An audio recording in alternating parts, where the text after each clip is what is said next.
In a few short days, Erin Patterson will learn her fate when Justice Christopher Bill hands down the sentence for the triple murder and attempted murder she committed at the infamous Beef Wellington lunch.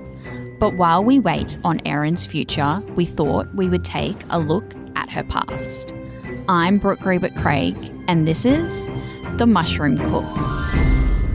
I'm here with court reporter Laura Placella, and as promised, we're back with another episode before Erin's sentencing on Monday. Yes, and I'm really keen to dive into this one. So we know a little bit more about Erin's life in high school, is that right? Yes, that's right. A colleague and I have been looking into Erin's early life, early years, and we managed to figure out what high school she went to. And from there, it really was a treasure trove. So before she was married, Erin Patterson was Erin Scutter. And Brooke, you touched a little bit upon her life when she was a young woman in season 1.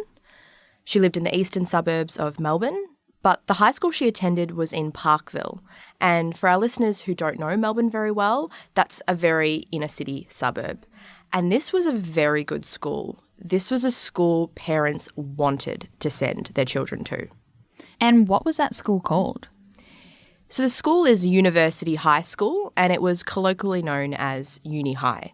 And the main reason why parents really wanted to send their kids there was because they had an acceleration program, a place that really gifted and talented students could flourish if they were lucky enough to pass the entry exam and get in. So you spoke to some of her classmates. What did they say about her? So the colleague I mentioned earlier, Darren Chapman, and I, between us we spoke to about a dozen of her classmates. And I will say there were some who didn't really remember her. But those who did, what they did say was that she was in this acceleration program. She was one of those students. One of the former classmates I spoke to said she remembered Erin Scutter, but she actually didn't connect the dots when Erin Patterson hit the headlines back in 2023. It wasn't until she spoke with her sister who said to her, "The woman at the centre of this lunch is Erin Scutter from high school." And she told me some of her recollections of Erin. She said she was quiet, reserved, and didn't really get involved in the wider cohort at Uni High. And this was because she was in that much smaller acceleration program. She said all of the students in that program were super bright and spent the first several years of high school whipping through the curriculum. And the students in this program actually had a name. She said that everyone else called them the task force. She said she didn't really know how this nickname came about, but the mainstream students called the students in the acceleration program the task force. That's very interesting. And now you also found photos of Erin when she was younger. Can you kind of describe what she looked like at the time? Yes, and if our listeners want to look at these photos, they can find them on our website at heraldsun.com.au. And the photos were actually quite hard to dig up. But in one of the photos, Erin can be seen standing next to another young girl. They've got their arms around each other. Erin is quite slim in the face. She's got a very angular jaw. Her hair is a dark brown and she's got a big smile on her face. She's in an orange knitted jumper as well. Another photo that was sent to us was of the Uni High class of 91, and that was the year Erin graduated. In the photo, there's dozens of students, and she can be seen in the second row. She's quite small compared to her classmates, but again, we were told that she was speeding through the curriculum faster than others in the cohort, so she was likely to have been a little bit younger.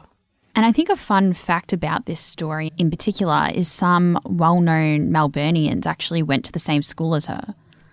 That's right. This school was known for really nurturing artistic, academic, and even political types. And I'd say the most famous alumni that they have is Olivia Newton-John. But as I said, there were political types, and former Victorian Premier Joan Kirner also graduated from the school, although neither of those women were in Erin's year level. And was there anything else that these students said about her? One thing that quite a few of them said was that they remembered she was really passionate about math and science. These days, we'd say that she was really interested in STEM. They called her a STEM girl. And that kind of checks out with what we heard throughout the trial, that she was very academic and, as we've come to know, was very interested in mushrooms and nature. We didn't have the opportunity to speak to anyone in the acceleration program who was good friends with Erin, but we have it on good authority that she did have a group of people around her throughout her high school years. I spoke to the sister of one of her former friends, And this woman told me that through conversations she's had, her sister had actually described Erin as brilliant but unhinged. And that's very similar to what I've been told about Erin's time at Air Services Australia.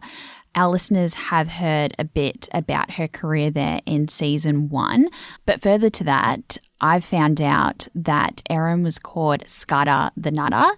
She was also called Crazy Erin, and her course mates at the time said that she was a bit strange and she would say some weird off-the-cuff things. And apparently she was also super secretive. How soon after leaving high school did Erin end up at Air Services Australia? Yes, so she was in the traffic control course number 4, and she was there between February and November 2001. So about 10 years later. Yes, and we also found out that she left Air Services Australia under a bit of a cloud. So a former colleague told me that management became skeptical that she was leaving work early but claiming the time. After management checked CCTV footage from the car park, they were able to confirm their suspicions. They then approached her and confronted her with their suspicions, and she replied, you've got me there. So we can kind of see Erin being quite a manipulative person from her younger days. And is it right, Brooke, that you actually came across this information quite a while ago, but we couldn't report on it because the trial was on foot? Yes, that's right. So I found out about the Scudder the Nutter comments back when season 1 was really released, but our lawyers gave us the legal advice to not include that, like you mentioned, because the trial was approaching. If you want to hear more about Erin's time at Air Services Australia, you can go back to season 1 where I talked to reporter Mandy Squires, who did the early reporting on that. So it's fair to say Erin really did have a colourful past. Yes, that's correct. But looking forward to her future, she will be sentenced on Monday. Yes, and I feel like Monday is going to be a very momentous day. So in a court first here in Victoria, there will be a live stream in court so members of the public can actually watch Erin's sentencing for themselves. And I will say this is pretty huge. Unlike America, it's very rare that court proceedings are broadcast to the masses. And that's particularly the case when it comes to criminal cases because there's a lot of sensitivities. But Justice Christopher Beale, the judge in this case, it appears he's decided that the public interest in this case is so large that people should be given this opportunity to hear directly from himself in his own words. Yeah, so it's safe to say that all eyes will be on the television screens on Monday. I was actually speaking to a colleague yesterday about this, and I don't think it will be as big as the murder trial of O.J. Simpson in America, but I do feel like on Monday there will be this moment, at least across Australia, where people will be glued to television screens watching this sentence. And I really do think people will be transfixed on what Justice Beale has to say. The TV camera will be set up right in the courtroom and Justice Beale will almost be looking down the barrel. So people will really feel like they're there in the courtroom hearing what he's saying to Erin as she ultimately learns her fate. Yes, and the camera, as you said, will just be on Justice Beale and will not be on Erin or any members in the courtroom. No, it will just be on him, and it's really his words that are the most important on Monday. There won't be many arguments between the lawyers. It's all about the decision he has ultimately come to. We had the plea hearing last week, and since then he's been taking into consideration what the prosecution and the defence have both put before him. To remind our listeners, the prosecution are pushing for life without parole, meaning that Erin will die behind bars. But on the other hand, while the defence concede that she should be sentenced to life imprisonment, they're saying she should be given a non-parole period, so one day she can hopefully apply for release to live out the rest of her days.